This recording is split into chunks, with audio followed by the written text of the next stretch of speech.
He's the executive vice president, general manager of the Detroit Red Wings. Our friend Ken Holland is with us. Hello, Kenny. Well, Bob, how you doing? Good, pal.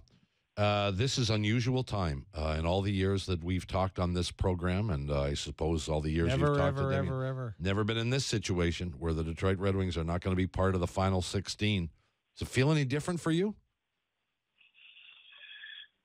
Yeah, obviously very disappointing. I think it'll obviously really hit home on the Wednesday when the playoffs start, and we're not a part of it. But obviously you could see it coming. We made decisions at the trade deadline where we traded away all of our UFA players to get draft picks. So seen it coming for a while, but certainly it'll really hit home, I think, again the first day of the playoffs when playoffs are going on and we're not involved.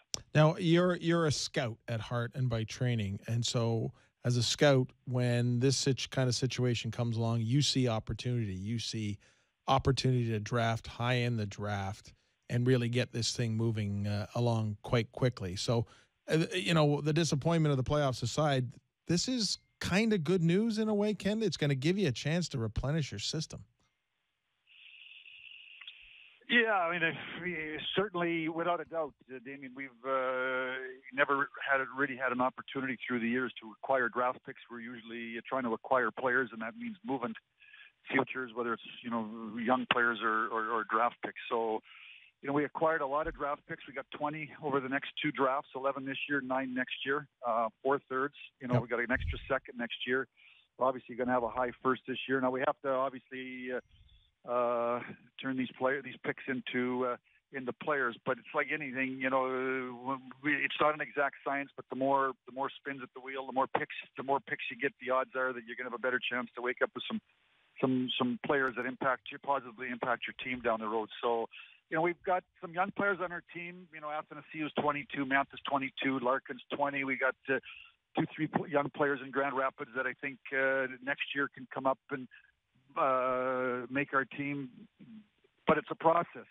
They're young players, and they've got to grow into pros. So in the meantime, we've got some veteran players on our team that are, I believe, are still good players. We got to tweak our team here a little bit and look at the ways we can try to improve our team a little bit. And the goal next year is to try to get back into the playoffs, or certainly, the game 79, 80, 81, 82, be in the mix with big games trying to get in. So this is not the beginning of a teardown. This is a rebuild that's already in progress. Is that how I should read this, Ken? Yeah, I just don't believe that a rebuild to me, and I've been 40 years in the industry. I played minor pro hockey for 9 years. I was a goalie sitting there in the Hartford Whaler organization, Red Wing organization, had young players, and some made it, and many didn't. I've scouted. So a rebuild, if you want to go that route, it takes a long time with no guarantees on the other end. If there was guarantees, then teams that were bad for a while are automatically going to be the elite teams. Well, you can look around the league, and it doesn't happen that way. And especially now that the top 4 picks in the draft are lottery picks, there can be a generational player, and you can be the worst team when you don't get them. The lottery. Yeah. So I think that we got to try to be competitive. We found players that impacted our team rounds 2 through 7, and I see other teams in the league have. I can rattle off a whole bunch of 2, 3, 4, 5 round, 5th round picks that are real good players on their team. We've got more picks, and we got to turn some of these picks down the road into players on the short term.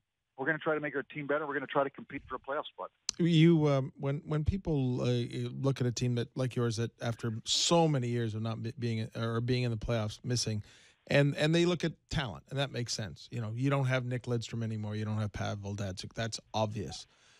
But often teams also look at their organization in general, all parts of all facets, the scouting, the minor league system, et cetera, et cetera, et cetera. Do you feel confident that all those elements are where you want to be, or do you feel like you have to have a look at the whole organization and make sure that you are where you want to be? I think a lot of that's happened, Damien. We got a coach in his second year. You've obviously got Mike Babcock. So we got a brand new coach, and he's a young coach, and I think he's a much better coach today than he was when he started out 2 years ago. It's experience. Jim Nill left to go to Dallas, 3-4 years ago. He basically took 3 or 4 of the scouts. Mark Leach went with him. Joe McNeil went with him. David Cole just left last year. So I've really got, for the most part, in North America, a whole bunch of new scouts. We still have Håkan Andersson in Europe. So a lot of that you're talking about it's been ongoing. But because we haven't missed the playoffs, nobody noticed. Well, now, obviously, when you miss the playoffs, the first thing, what's wrong over there? What's wrong over there? People start to take a little more notice. But some of those things that you're talking about have been happening. Well, I was going to say, when you look around the National Hockey League right now, Steve Yzerman running the Tampa Bay Lightning, Bill Peters doing a great job coaching in Carolina, Babcock, Brendan Shanahan in Toronto. Do you take any pride in the fact? And maybe this is a bigger thing behind than we talk about. But do you take any pride in the fact that you guys have basically populated the rest of the league with executive talent that has allowed teams to get better? Yeah, I take great pride that those players were part of our organization and they wanted to